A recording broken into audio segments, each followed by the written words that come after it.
strange world, hoping I could learn a bit about how to give and take.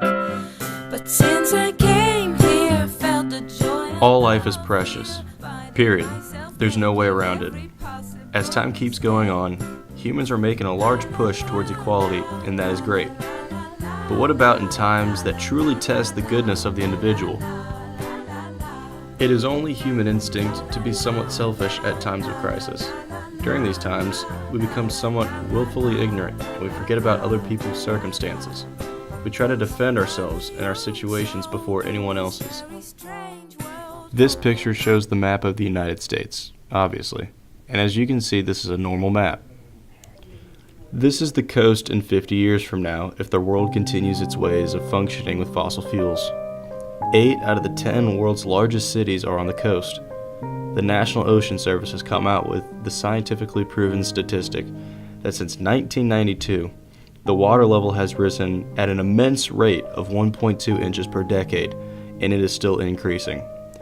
This is terrifying since around 40% of the United States population lives in high population density coastal cities.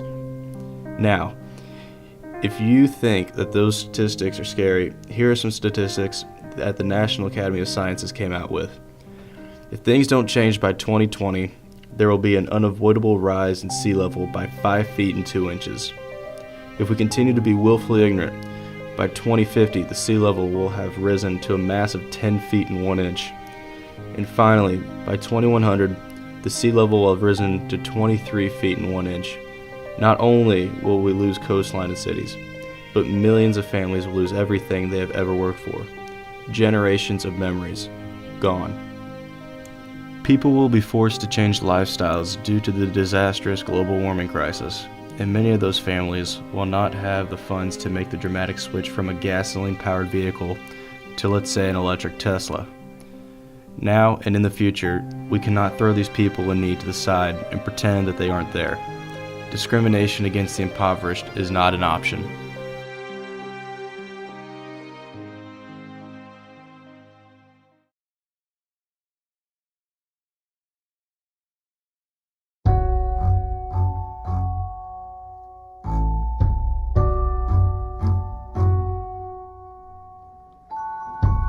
The whole universe depends on everything fitting together just right.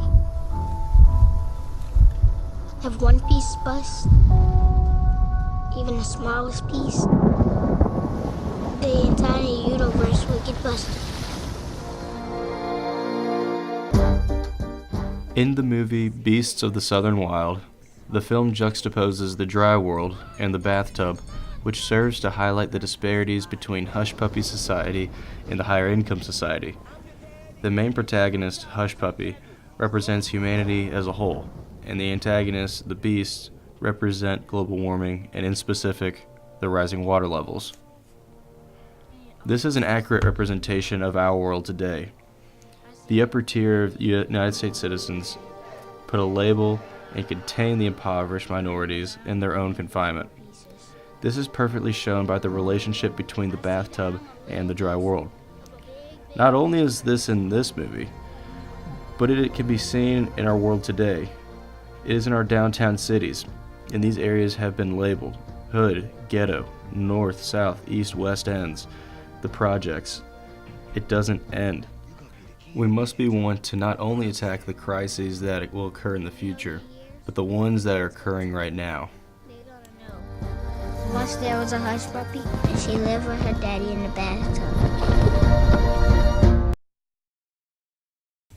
Anthony J. D'Angelo once said, "Don't let your persistence and passion turn into stubbornness and ignorance."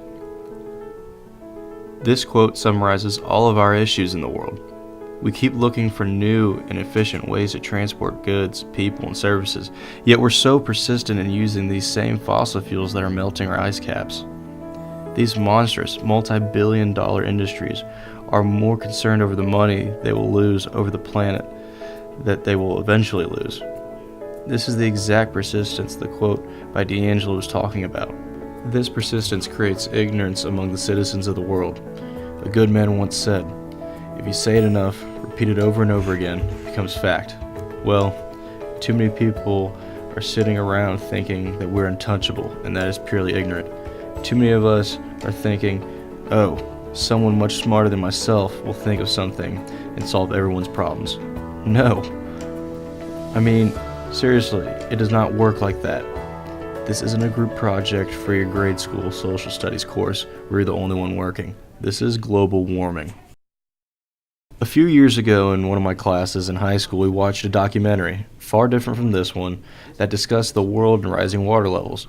This is what one of the men interviewed had to say. The best silver lining of the whole thing to me is that it will require a united world. A world war against sea level will have to bring all of the squabbling governments to act together. The sea doesn't care what your national boundary is. It's an equal opportunity flutter. We will have to, as a planet, come at this in a united fashion.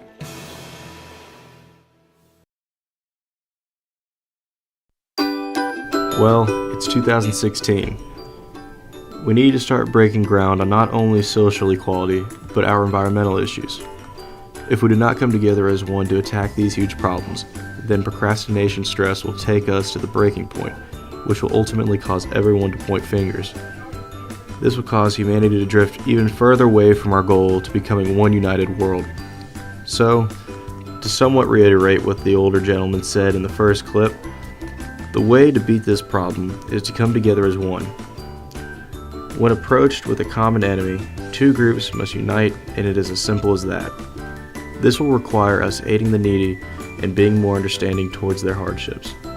It will not eliminate all problems, but is a great start to a much better future.